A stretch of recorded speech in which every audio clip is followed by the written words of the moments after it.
Choosing the right strategic partner and nurturing that alliance can be essential to growth and profitability. For perspective, let's welcome strategic alliance consultant and author Ed Rixby. Ed, welcome. Thank you for joining us. Well, thank you, Valerie. I'm happy to be here.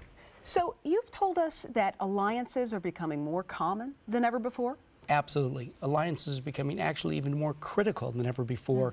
Businesses today don't have all the capabilities to do all they need to take their product all the way to market to the ultimate consumer. And today, more and more businesses are realizing that they can get to market, get there cheaper, better, faster through alliance relationships. It's becoming a huge trend that is not going to slow down in any time in the near future. Wow. What are some of the types of alliances we're talking about here? Well, there's simple alliances, which could be something as simple as a handshake agreement for small businesses, for things like maybe a cross-promotion or sharing equipment or things like that, which are not highly structured. Then there is the more formal strategic alliance, which usually will have a contract, a situation where Company A and Company B will come together for a specific purpose. Then we have joint ventures, where similar to Company A and Company B coming together, what they'd actually do is create a new third entity, which would now become Company C. Right. And that's a very formal relationship. And then there's also a very large trend towards strategic sourcing, which for a lot of the small to mid-sized companies, that's becoming a huge issue today. What about geographic expansion? Is that something that... Geographic expansion is a very, very thing, not only in the U.S., but overseas internationally as well. Everybody's looking to expand their market. Sure. Now, what's the next market I can take my product to? And then they're looking at, okay, well, how am I going to get there? Or are they going to go hire a new sales force? No, they're going to create an alliance with another company that's already there. Why do you say alliances like this are more possible than ever before? I think there's many reasons why alliances are possible. One reason is people are more open to it, but I think even a bigger reason is the internet has allowed us to have a situation where we can have instant communication where once we couldn't do that. That allows organizations to work with other organizations in a way to where they can collaborate. I mean, not only the hardware, the software that's available today, it's amazing, and 15 years ago, this was not available to us. Wow. So when do you know that your organization is in a good position for alliance building? What are the signs? Valerie, that's a great question. In knowing when somebody's available, there's a couple things. One, you've got to decide, okay, are there situations out there that I believe that another company can help me? Yeah. And for CEOs, sometimes that's hard to let go of control. I mean, that's one of the challenges for CEOs. And then I'm looking at, okay, do I see that there's a possibility there's another company out there that has maybe a core competency that I can use? When I come to that realization that I can benefit working with another company, and I'm willing to give up just a modicum of control, now you're ready to consider partnering. Great. So one of the things I have to do then is to find the right alliance partner. Oh, absolutely. How do I do that? Valerie, getting the right alliance partner is crucial. In my seminars, in my consulting, that's a question that's always asked. And there are several ways to do it, but one of the key things is look out in your, look at who you're already doing business with. Your customers might tell you another organization that would be a wonderful alliance partner. Your suppliers might tell you an organization that might be a wonderful alliance partner. And when you look within your organization, the different silos in your organization, with whom they work with out there in the marketplace, they might tell the CEO who a wonderful alliance partner might be. You say in your writings that when you start this process of relationship building, there are 6 steps that you have to take. First, to clearly identify your needs. Talk about that. You know, it makes no sense to create an alliance just for the sake of creating an alliance because it takes work, effort, and energy. But it makes all the sense in the world to look within your organization and go, okay, what do we have? What are our core strengths that we can share? What are some of our weaknesses that we believe that others have core strengths that they can share with us? And so we're looking at, okay, what do we need to take us to the next step or the next plateau? That's crucial. The next step relates to taking a look at your own strengths. Yes. You know, in an organization, every organization has strengths and weaknesses. There is no organization out there that's perfect in all areas. So being honest about, okay, where do we have an Achilles heel? Where do we have some holes? And being honest of what our strengths are. And when we start to become honest. And that's a hard thing for CEOs in any size organization, especially mid-sized businesses, to get their people to tell them the truth of what's going on. That's the key issue. Then you've got to determine your company's propensity to collaborate, right? Yes, Valerie, you do. And that's the key thing. In looking at what are the issues that my organization has, I mean, we have to look at, I mean, am I willing to understand what drives my partner's business? And, you know, how can I create value for another organization if I don't even understand what drives their business? You know, I have a quiz that I give the businesses that I work with that you know, we'll make available, that is a wonderful way for an organization to self-test themselves. So next on your list, yes, develop a collaboration structure. Yes. What is that? One of the real problems is when CEOs create a structure and their lower levels of management aren't supporting it, then nothing happens. So we have to have some kind of an organization from both companies to have the structure that's going to work. Okay, and last on your list, develop a method of maintenance? Yes, Valerie, the maintenance is the key. It's been said by many people that work in the World Strategic Alliances that about half the alliances fail. And one of the key reasons for that is that if we don't have a way that we implement the alliance and maintain the health of the alliance, I like to call it relationship value updates, to where we look at methods of tracking how successful my organization is with working with your organization, and each's perception of how well the other is doing.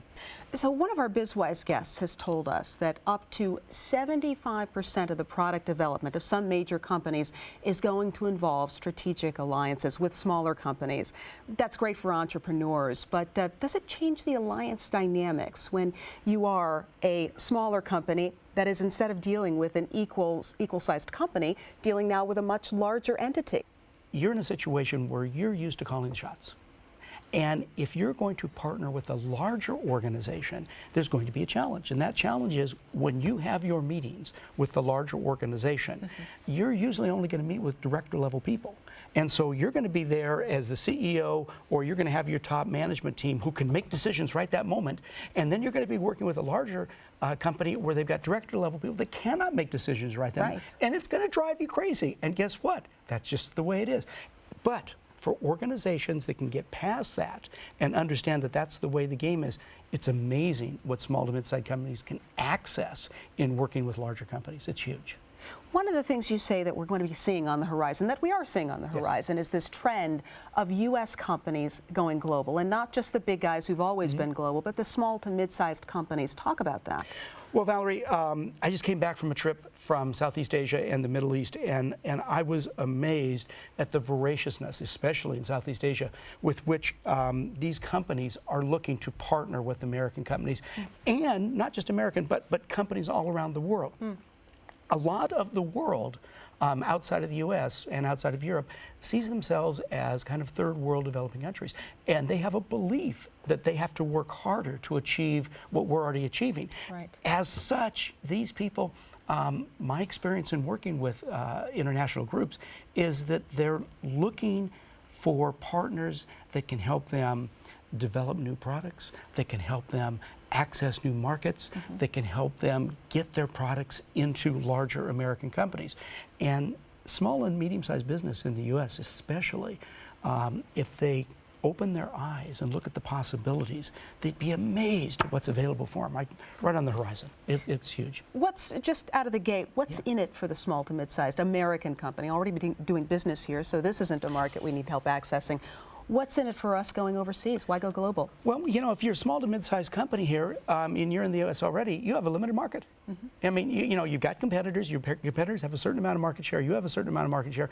And all you're going to be doing is fighting over a couple percentage of the market share. Whereas, if you go overseas, there's all new markets to where you partner with companies, and all of a sudden it's like the old Wild West in the U.S. in the respect that there's so much potential, so much capability, and throughout the rest of the world there's so many people that are becoming to the point where they can become consumers, where they have money to spend. It's you know, for American companies looking at possible international connections, I think it's a very, very wise move. What do we need to know before making that global jump? It's unfamiliar territory. I think one of the biggest keys in my research, I have found that it's not different in the U.S. as it is internationally. The challenge everywhere is the cultural differences. We have to look at when we in the U.S. are used to doing business a certain way. As an example, in the Middle East, it's very typical after a contract is signed then to start negotiating, because there's a mindset that if you don't negotiate, you're not strong. Right. So that drives Americans crazy because they're not used to it. So in looking at different cultures, when you go into a culture, you'd be very wise, and there's so many books out there. You can go to, wherever you buy your books, and you can pick up a host of books on doing businesses in other countries. And if you understand their culture, that's going to be what's going to make the difference between success and failure. Interesting. So I assume that with respect to bringing it back to alliances here in the Sure, U.S. sure. between U.S. companies, that when you're swimming in those waters, you really do need a lawyer. Talk about that. Yeah, I think it's very important. Number one, I always advocate have a written agreement, even for a small alliance relationship, because the palest ink is better than the most retentive memory. Because what happens is we come together and we believe that we're going to do good things for each other, and a year later our perceptions change on what we thought. Having a contract is important to keep that. And I've talked to so many people that have come to me needing help, and they put together an alliance poorly from the beginning to where it was a very lopsided, one-sided relationship. And a lawyer is money well spent that's going to help you or the next person make sure that you put together an alliance that you can live with, that you can prosper with, and that that everybody gets good value.